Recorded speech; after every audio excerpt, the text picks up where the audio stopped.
Ah, le retour de Roselyne Bachelot en politique, c'est totalement inconcevable. On se baigne jamais deux fois dans le même fleuve.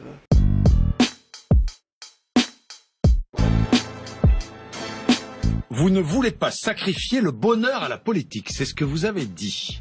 C'est bien cela. 30 ans de vie politique, et puis au-delà de cette vision uniquement personnelle du bonheur, les Français nous disent quelque chose, hein, et ils nous l'ont redit au cours des élections régionales. Oui. On veut plus voir les mêmes têtes. J'ai fait mon temps dans la politique active. Jamais vous reviendrez à la politique? Jamais. Jamais? Jamais, jamais. J'ai pris cette décision bien avant 2012. J'en avais fixé l'échéance et je respecte en général mes engagements. Donc aujourd'hui, si on vous appelait, vous diriez non, même pour... Non, mais oui, je dirais non, oui, tout à fait. Et on a curieusement des élus totalement hors sol. Cette conjonction de ce mouvement qui est totalement paradoxal fait que je ne me sentirais pas bien du tout dans la politique telle qu'elle est aujourd'hui. Vous pouvez regarder ce qu'il y a sur mon écran. Pardon, ça peut être une urgence, peut-être qu'un ministre qui l'appelle, un conseil à donner, vous savez. Peut-être qu'elle peut redevenir ministre. C'est pour ça qu'elle laisse son téléphone. C'est un cauchemar. C'est son souhait le plus profond. Et même peut-être premier ministre. Mais la place se libère. On irait manger du homard à Matignon. Le retour de Roselyne Bachelot en politique, c'est complètement inconcevable. Ah, le retour de Roselyne Bachelot en politique, c'est totalement inconcevable. On se baigne jamais deux fois dans le même fleuve.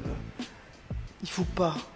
Il faut que les choses soient irrémédiables, sinon elles n'ont pas de noblesse. J'ai rêvé d'être ministre de la Culture. Ah oui.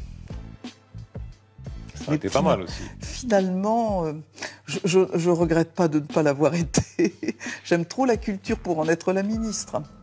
Alors vraiment, j'ai envie de le cogner. Et pour reprendre une phrase de Marbury, Macron, comment dire, ras-le-bol. Roselyne Bachelot dans toutes ses airs. Roselyne Bachelot, ministre de la Culture.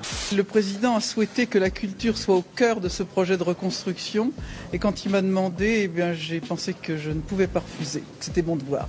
Monsieur le ministre, cher Franck, chers toutes et tous, tu me reçois dans ces lieux mythiques qui ont fait rêver tous ceux qui pensent, comme moi, comme toi, qu'être ministre de la Culture est la plus belle fonction de notre République. La mission que m'a confiée le président de la République est de mettre la culture au cœur du plan de reconstruction de notre pays, laminé par une crise économique, sanitaire, sociale et morale d'une ampleur dont on a encore du mal à qualifier les contours.